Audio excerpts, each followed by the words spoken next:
All right, here we go. Hello, everybody. Spider here, the Fight Card Podcast, coming to you from San Antonio, Texas. Being joined today by Donelei Benedetto. My man, I asked you about your name.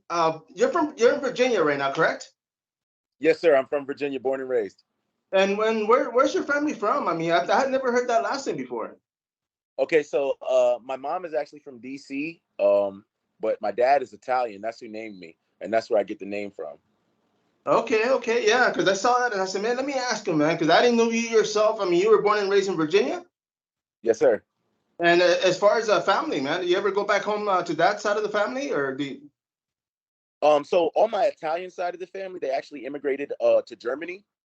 So Oh, I wow. have been back to Germany to see them. I've been to Frankfurt and visiting them, and got to eat some of that good food.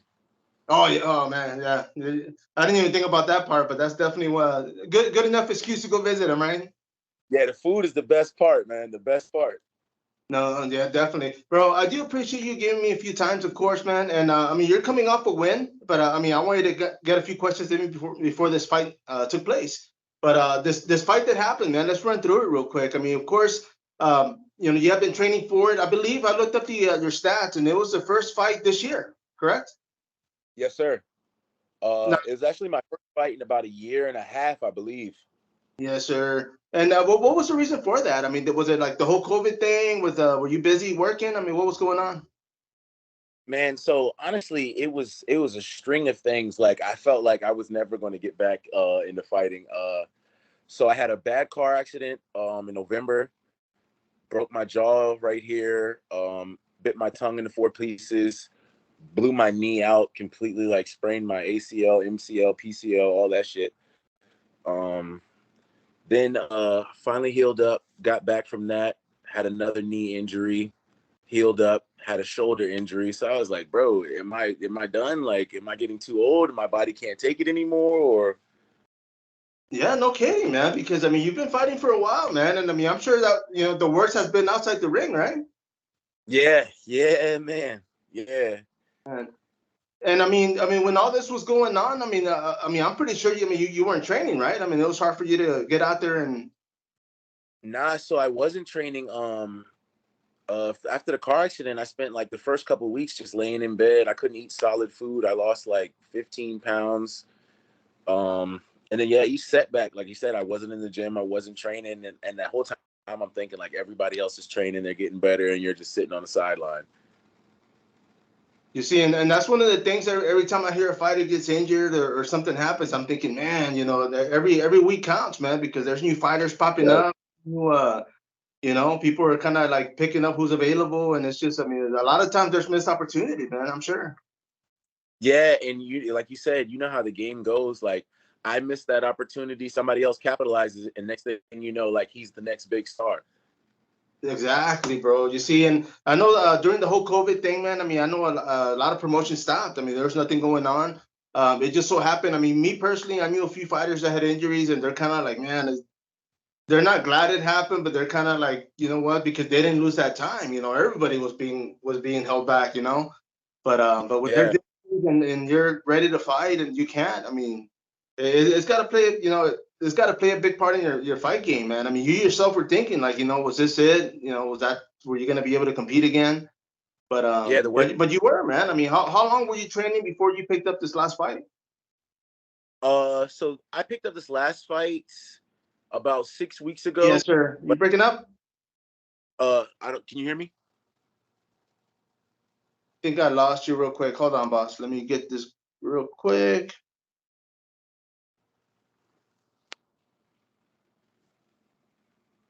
Can you hear me?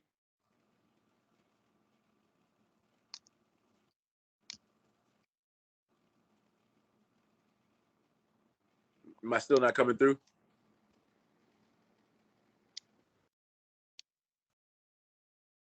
You still there, bro? I'm picking up a bad internet on your end. It says poor connection.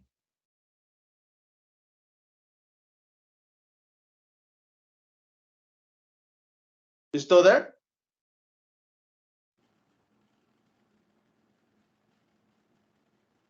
Gotcha. Yeah, can you hear me? Yes, sir. Yes, sir. I know for some reason it threw me off, but it kept saying bad connection on the receiving end. So I didn't know if it was you or me. But Uh, it's probably me, man. I live out here in Locust Grove, Virginia, so I'm out in the country. and I was gonna ask you, man, are you out there in the mountains or what, man? Because I get a couple fighters from California, and they're like, man, we're in the woods. So every time I try to call them, I lose signal, man. Pretty bad. Yeah, so I'm not quite in the mountains, but I'm definitely in the woods. Definitely a lot of farms where I live, a lot of country. No, man. Well, I apologize about that. Of course, I had nothing to do with it, but we'll keep going, man. I mean, of course, I was talking about your fight game. I mean, having to get back into this last fight. I mean, how long were you able to train like properly before you picked up this bout? So fortunately, I was able to train for a good amount of time before I picked up this bout. I'd say about 4 or 5 months. I found out about the fight 6 weeks ago, but I had already been making plans to get back into the cage actually. So I've been training a lot of jujitsu, um, very little stand up actually. But then when my manager hit me with the fight 6 weeks ago, I switched gears completely, stopped working on my jiu-jitsu, stopped focusing on the ground game, and just got back to focusing on my boxing. You see, and I was gonna ask. That was one of my later questions, but I'll get into that. I mean, you competed in different platforms. How hard is it for you to kind of like you just did? I mean, for you to say, okay, I'm not gonna, I can't take down no more. I can't do this. I mean, is it hard, or I mean, do you just need a few weeks to kind of get prepared? Honestly, it's not hard. It's harder to go to add it. So what I mean is like, let's say I'm boxing. It's not hard for me to not go for the takedown. It's not hard for me to not go for the head kick. But when I'm doing MMA, it's hard for me to kind of remind myself to be aware of the takedown, be aware of the head kicks. Mix in the head kick, mix in the takedown. Like, don't just use your hands, don't just use your boxing. Man, but I mean, of course, I mean, your management company got a hold of you. I mean, you're ready to go. You were training. You just kind of changed a few things, but I mean, what do you prefer, man? What do you think your style like complements a lot more? Like, what platform would you rather keep going at? So I think me personally, I prefer Muay Thai. I really like to clinch. I like to throw elbows. I like to throw knees. I like to throw my feet. I like to use my whole body. I feel like I'm a complete weapon when I can use all my limbs. But so far, all my coaches and a lot of my friends, everybody's like, bro, you should just stick to boxing. You're a boxer. Like, boxing complements you well. You look really good boxing. So I don't know. And of course, I mean, as far as the management company, man, do they have anything lined up for you this year, or you gonna taking some time off? Oh no, man. And shout out to my management team, Capital Fight Management, and my main manager, Juan Montalavo. He's got, first of all, he got me this fight. Like you said, I hadn't had a fight in like a year and a half. I came straight off the couch into a title fight, a world title fight. So, he did awesome getting that set up. And then as soon as I got out, I hit him up. I let him know. He's like, "How you feeling? You want some time off?" And I was like, "Bro, I'm ready to get back to work." You can see I didn't take much damage in the fight, didn't get hurt bad. So I started training on Tuesday, and we're looking to get me an MMA fight against possibly Tyler Vogel, Oh, and nice. then after that, we're trying to get me a strap in MMA as well. We want to get some belts in MMA. No, for sure, man. And I gotta say, because I mean, like I mentioned earlier, congratulations on that win. Are you still there, bro?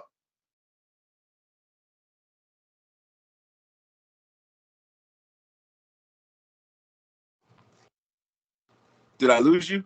Yeah, there you go. There you go. And I'm gonna add the logo on my end later. I can hear you and see you right now, so we're good on that. But Okay. yeah, man. I mean, when it comes to I mean, you won the championship title, like you said, it was a world title, man. And I mean, when it was offered to you, I mean, I'm pretty sure you weren't like, oh, I don't know. I mean, did you just jump on it? Were you that like? I immediately, as soon as he told me it was a world title, I was like, okay, let's do it. And then I asked some questions and I got a little nervous. So he told me it was a world title, but it was going to be an 8 round fight. This was my first 8 round fight ever. My longest boxing match was a 6 rounder. So I was really nervous about going 8 rounds and just having a tank for that. No, you see, and I was gonna ask you, man, how was your cardio going into this? Because I mean, of course. boxing compared to MMA. MMA, you only get 3 rounds, right? 3 5 minutes or 3 3 minutes. Yeah, and what's crazy is like I don't even know how to compare. Like, so yeah, you said there's 3 5-minute rounds in MMA, unless it's a title fight, then it's 5 5-minute rounds. And then in boxing, it's only like, 6 to 8 to, sometimes 10 3-minute rounds. But it's weird how the drain and the strain on your body is. I feel like the cardio for MMA is way tougher depending on who you're fighting. If Right. you got a guy who's going to make you grapple, then your tank is going to be, depleted if you're not really focused on your cardio, because grappling sucks the weight out of you, sucks the energy out of you fast. Oh yeah, definitely, man. But then it's the same thing like in boxing. So fortunately, my opponent Dustin Long, he's not a very high paced guy. He didn't throw a whole lot of heat, so I was able to lead the pace, which was able to allow me to control my cardio. But if you fight a guy who's coming out and he's throwing 100+ punches around, then it's the same thing. You got to have your cardio up. No, you see, and I mean, it was an 8 round fight, man. So the fact that you were able to get the win, I mean, was there a time during that fight that you were like, okay, I got this, or were you nervous going later into the rounds? So the whole fight, I told everybody I know personally, like the whole fight in my head, I'm nervous, man, because round one happens, bell rings, we come out, and I just blast him. I hit him with like a 15-piece combo. I'm up top, I'm to the body, I'm up top to the body, I'm banging him, I'm hitting him as hard as I can. And he's looking at me like it's not phasing him at all. So I turn it down a little bit because I'm like, I'm not trying to burn my whole tank out. And I just keep lightly peppering him. And I do that for about the first 4 rounds. I just land a lot of shots, a lot of hard shots, and he eats them all. And so round 4, 5, 6, I'm getting nervous because he's a veteran guy. So he knows not to burn his tank out early. And he's smart. I've watched this film. He always waits till round 4, 5, and 6, and he starts picking it up. And that's what he did. He started picking it up. He's landing harder shots on me. He's hitting me pretty hard. My nose is bleeding, and I'm thinking, if I don't turn it up, if I don't bring it up another level, he's gonna get this fight, and because we're in his hometown. So I didn't think I had a chance of winning by decision. No, you see, and that's another thing too, man. Because if you're away from home, I mean, we talk a lot about it here in Texas when it comes to the judging. Because if you're a local guy and everybody's sharing and everybody's, booing the other guy, then of course, the judges, I would say, get kind of, they lean more towards the local guy because they keep hearing all this noise and they're not, you know what I mean? Like it's hard, but Oh yeah, man. yeah, for sure, and that's not just in Texas. Oh One of yeah. the first things I ever learned as a fighter, my coaches told me, don't leave it up to the judges. There's no telling what they saw. There's no telling how they feel. And 9 times out of 10, the judges ringside have never fought before. No, you see, exactly, man. Because I mean, and like you said, it's not just in Texas or anywhere. It's all over the place. I mean, we get a lot of Well, here I'll say this: here in Texas, a lot of the MMA commission, there are a lot of boxing referees, a lot of boxing, Okay. a lot of boxing.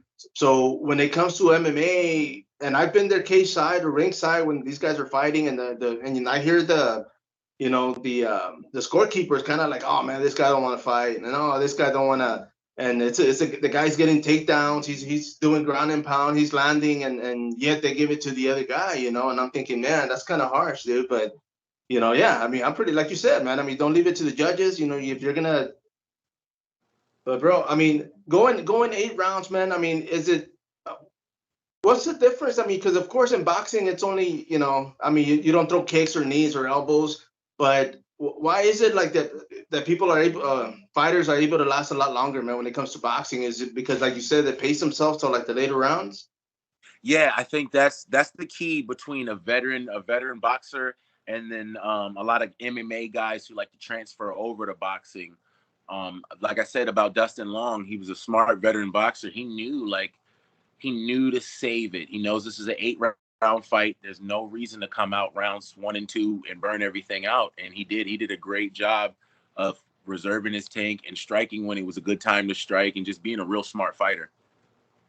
No, definitely. And let me ask you, man. I mean, because before you started competing or even training, I mean, what was it that led you towards combat sports in the beginning? Was it, I mean, were you being bullied? Were you kind of like, hey, maybe a bully? I mean, what was going on, man?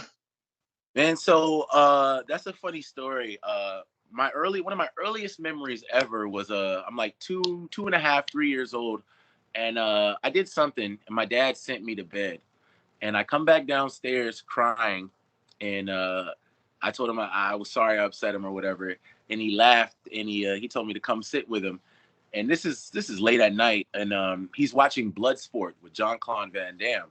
Nice. And so I remember watching that with him. And just growing up, my dad was always obsessed with like Jackie Chan, Jet Li. He just loved all those old Asian movies, the kung fu movies with like the bad dubbing where they would talk and then like later sound. Like he loved all of that. So that's kind of what got me into martial arts. And then my mom was obsessed with Muhammad Ali. Sugar Ray Leonard was one of her favorite boxers. I remember they used to order the pay-per-view, the way back when that was like a big deal, when you would order a pay-per-view and watch a fight. And so somewhere, and I've told them this before, somewhere in the back of my mind, I started to think like, these are the men that my parents admire. These are the men that my parents look up to. And I want to be one of those men. And so that's what I became. No, definitely, man. And I mean, the fact that you brought up movies, that was my other question, man. Because for me, I mean, I'm older. I grew up here in San Antonio in the '80s, and watching kung fu theater was real big with us. My pops, he used to love those kung fu movies, and like you said, Yeah. I watched one the other day, man, and it was funny because I was at home with, my mom stays with me. I'm taking care of her, and one of those shows came on and she was watching it. And so I started, before I knew it, we were both watching it and we're laughing. And I'm thinking, man, those are the times that I miss, especially with my dad, growing up. But the fact that I got to experience that with my mom, that was pretty cool, man. It's just, but yeah, man. So movies like that, of course. I mean, have you ever thought about maybe even getting into theater, man, or into movies? Okay, that's actually one of my big goals. When I was young, I used to be an actor. I used to do movie theater, not movie theater, dinner theater, because Oh, my mom just wanted us to be well rounded. So when I was little, I was in 4-H. I acted in a bunch of plays. I grew vegetables, just all kinds of stuff. So yeah, one of the big goals I've talked to my managers about is like maybe being an extra in a fight scene in a movie. Choreographing. I would like to choreograph fights for movies. Be a stunt double in any type of action fights for movies. And like a big goal, like one of those out there goals for me is like get cast in a Marvel movie. You get cast in a Marvel movie and you winning. man, and let me ask you, man, if that were to happen, what Marvel character would you be, man? What would you want to play? Damn, that's tough. That's tough. I wouldn't even know like if I would want to be like a main hero or anything. I can't even think of any roles like that I would want to fill in the Marvel universe, but I remember watching the Black Panther and seeing all those guys that were in the tribes, and I was like, dude, I could have easily fit in as one of those buff dudes in the tribe. Like I could have definitely been one of those guys. No, definitely, man. You see, and I always tell people because I'm actually getting into a movie that's being filmed here in Texas, and I'm gonna be a small cameo, man. But that's my goal too, man. I was like, man, I want to be victim number two, number three. I want to be one of, I want to die first in the movie. I don't care. I just want to come out on it, man. But yeah, dude. But that's cool, man. And I hope, man, because there's a lot of opportunities. I know a lot of fighters that I know personally that are in the UFC or in Bellator and other promotions, and they're up there, man. They got that fan base, and I always tell them, like, dude, if that was me and I had that opportunity, I would pitch it in as much as I could, man, because you never know, man. Yeah, sure. I don't know if you saw, but apparently Conor McGregor just got cast in the new Roadhouse movie. He's going to be starring with Jake Gyllenhaal. Yes, bro. I was reading that yesterday, and I was like, or this morning maybe, because I woke up and I was like, man, what the hell? But I mean, I know Cowboy, Cerrone retired, and he's doing films, and Yeah, so why not, man? yeah. Who else? Randy Couture has been in there. Chuck Liddell's been in a couple movies. Ronda Rousey's been in a few movies. I saw one the other day, man, and here locally, I'm a contract delivery driver for Big Lots. I mean, I deliver furniture, but they have a CD selection, man, and I always walk by there because a lot of those movies are like they're not cheesy, but they're movies that don't make it to the big screen, right? But there was one with Chucky Congo, and Really? I can't remember the name, but I was like, oh man, and he's supposed to play like a God, man, and I'll look it up and I'm gonna message it to you because I saw it and I was Okay. like, want to buy it, man. Like I want to see it because he was supposed to be like some tribe guy, but I think it was like a superhero or something. But I always see movies there with a lot of the former UFC fighters that are on there, or just fighters in general. And I'm thinking, man, there's got to be a film out there waiting for you, man. So I believe that, man. Yes, sir. And let me ask you, I mean, when it comes to fighting, I mean, of course, like we mentioned, this year you've only fought once.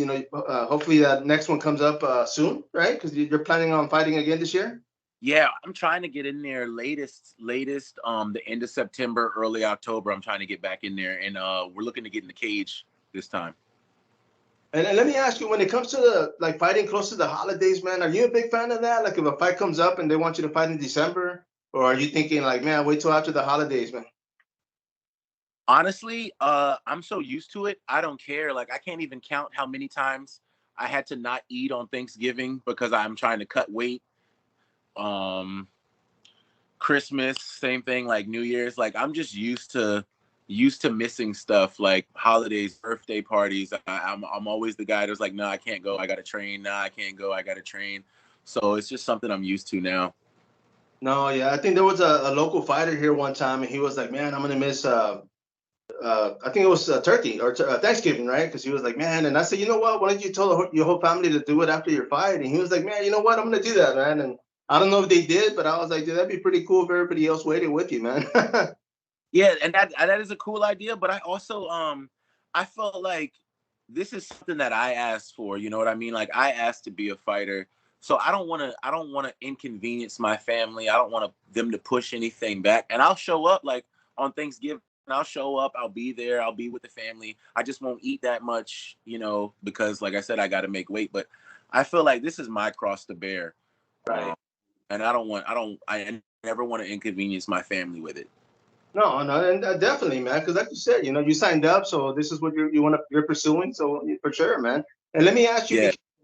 because your parents, how you said when they grew up and they're watching all these martial arts movies, man. How did they feel about you getting into the fight game? They did not want that at all, which kind of it was very discouraging at first. It really hurt a lot. But yeah, my mom, the first day I told her, I was like 7 years old, and I was like, Mom, I want to be a pro boxer. And without hesitation, she was like, I want you to pick a different sport where your head isn't the target. Oh, And then when I got older, I was about 19 when I first started doing MMA. And I remember my dad would be like, he would always say, like, this is just a hobby. You can't do this all the time. He's like, find a real job. Little stuff like that really kind of wore on me, and it hurt a lot.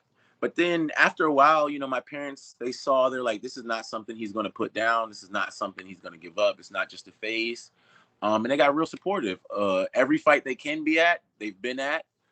They film it, they make T-shirts, they invite all their friends. Like they're super supportive now. all right. Um, Glad to yeah, hear. yeah. It means a lot to have their support for sure. No, I mean I can only imagine, bro. Because yeah, I mean you're telling me about the beginning, and I'm thinking, man, I would have probably taken it out of me to just pursue something else. But you stuck with it, and glad they're actually behind you, man, supporting you. Yeah. Now, when it comes to the fight game, bro, how many years or how long before you can say, can you see yourself competing for it? That's a question I get all the time, man. And I don't know. I feel like it depends on when you ask me. Like, because if you ask me right now, coming off a win, being world champion, I'm going to say, like, nah, I'm going to fight till I'm 50. But then if you ask me a couple weeks from now in the middle of training camp when I'm exhausted, I'm going to be like, shit, I'm ready to stop right now. So I don't know, man. Lord willing, though, I do want to give it at least 2, 3 more years. Fight till my son is old enough. He's only 2 right now, so I want to until he's about 6 or 7. He can at least see dad in there, watch what I do.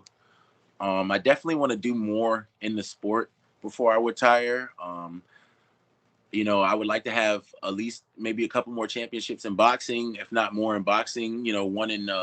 One in MMA or one in Muay Thai. Maybe one in bare knuckle. But I would like to affect the sport and be so involved in the sport that when I retire, like they don't call me the greatest, but they respect what I've done for the sport. They respect what I've been in the sport, and I build a decent legacy. No, no, definitely, man. You see, and that's one of the things also, man. I mean, a lot of the guys from here in San Antonio, I mean, some of them have made it to the UFC. They've been up there, and a lot of them they get knocked back down. They get let go and they come back, and I always tell them, have a plan B, plan C, because I mean, you can't fight forever, man. But while you're still at it, for sure. But I've had some fighters doing commentary. I've had some fighters that I know getting into just to keep adding to the sport, like you said, just to be there and actually be able to, commentate some of these bigger shows or even regional, just but I mean, is that something that you'd be interested in, like jumping into the commentary? It's funny you asked. So I actually did do some commentary for Rocket Combat Sports.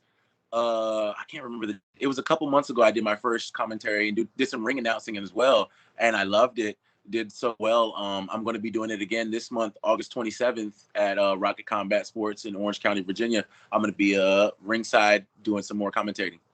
Man, that's pretty cool, man. I'm glad to hear. Let me ask you, bro, was it more nervous you walking into a fight or for you to go and do the commentary, man? Well, easy is it was the same, man. So like, walking into a fight, you've got the nerves, like you don't want to lose, you want to perform well. And then going out there to commentate and announce, first thing I'm thinking is like, bro, you don't want to trip. I don't want to trip walking into the ring. What if I start stuttering or like I start messing up my words or I say like and what too much, and but I ended up doing well. Everybody said I seemed like a natural, so it was cool. No, no, for sure, man. And that's one of the things I can only imagine because I watch a lot of the fights, man, on pay-per-view, on UFC Fight Pass. I'm all over the place.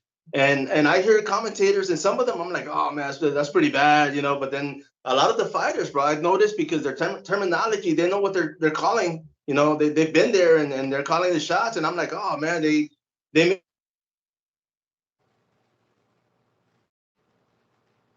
I think I lost you, buddy. I didn't hear what you said. Okay, no, like when they talk about these fights, man, I mean, I have my eyes closed. They're breaking it down so good. Like I'd be able to know what they're talking about, and I can appreciate that. Yeah, and I think that was the one thing. That was only the one of the few things that helped me seem so natural and seem like I was doing a good job.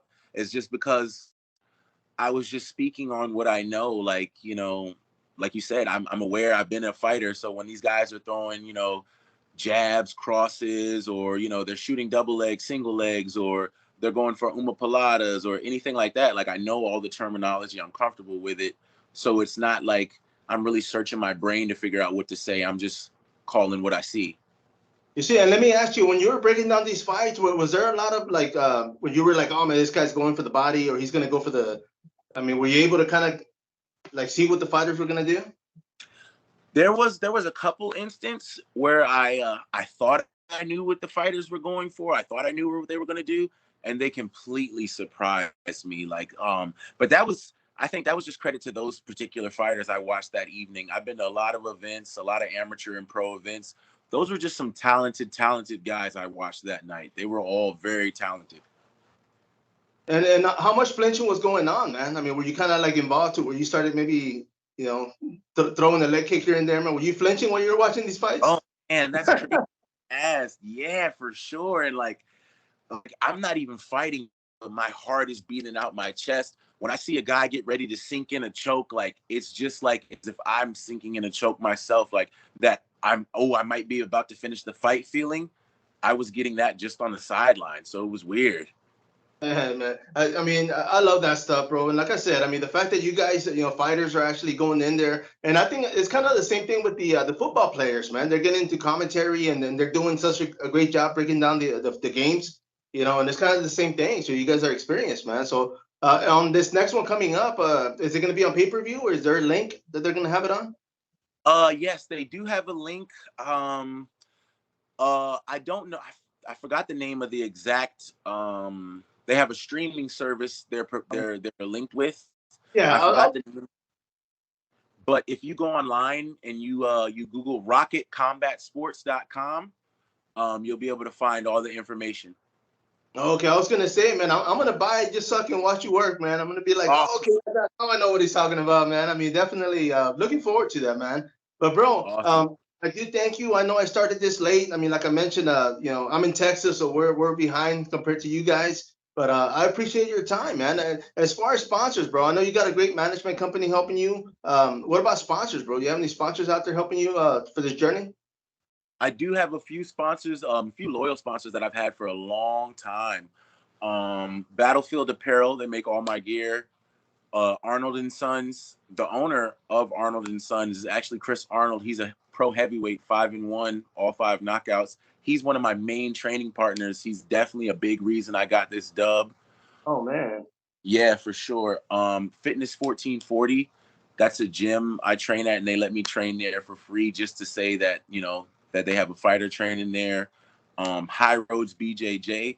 That's another great place. And I've been fortunate that they let me train there for free, just to say that they have a great fighter there. Yeah. Nice, bro. And of course, I mean, when it comes to sponsors, man, I mean, do they have to go through your management company, or do they have to? Can they contact you directly? Um, that's a tough question. You can contact me directly, but then at the end of the day, ultimately, you're going to end up having to get in touch with my manager just because he does all the numbers and everything like that. No, no, for sure, man. And of course, make sure that they're legit and it's something that you want to represent too, right? Yes, for sure, for sure. And one last question, bro. If you were to get a role, man, if somebody was watching this and they were like, you know what, man, we have a movie coming up, you think you'd be perfect, man? I mean, but contact your manager also. Yes, yes. Yeah, that's something I'm gonna look into that, bro, because I love stuff like that for you guys, man. Because like I said, it's just you can't fight forever, but even for you to be able to do a side movie, a movie on the side and get paid for it without having to get hit, it's got to be good, right? Yeah, for sure. For sure. It's funny you said that because that's something me and my manager talked about before I signed with him. The words I used was I don't want to have to always be fighting to eat. And what I meant was exactly what you said. Like, I don't want to have to always fight just to get the paychecks, keep the bills paid. Like, I would like to do other things. Yeah. Like you mentioned movies. I've talked to him also. I'd like to do sports modeling, for Under Armour, stuff like that. Just anything, like you said, to just keep eating off my talent and my passion. No, what you see, man. I hope everything happens for you, man. I mean, definitely. I mean, of course, you're a world champion. You got a couple of titles on there. We'll be seeing more. Hopefully, we'll get that MMA and that Muay Thai championship going on also. Yes, sir. And hopefully, man, if you know any promoters out there, I know you said you're out in Texas and you know a bunch of fighters, man. If you know any shows out in Texas, send them my manager's way. I'd love to get a fight out there. No, no, man, for sure, bro. Because I know we've got a couple of pro events happening. So yeah, I'll definitely keep him posted, man. 'Cause he's a good guy. I mean, he directed me towards you, man. So I appreciate him for allowing me to do this, man. It's actually pretty cool, man. I'm glad I was able to get to talk to you, man. Yeah, me too, man. I enjoyed the interview for sure. And what we're gonna do, man, we're gonna run it again. I'm gonna wrap it up right now, but don't hang up yet. Okay. Bro, thanks again for your time. Everybody out there, of course, this is Spider, the Fight Card Podcast. As always, subscribe and follow up. Till next time.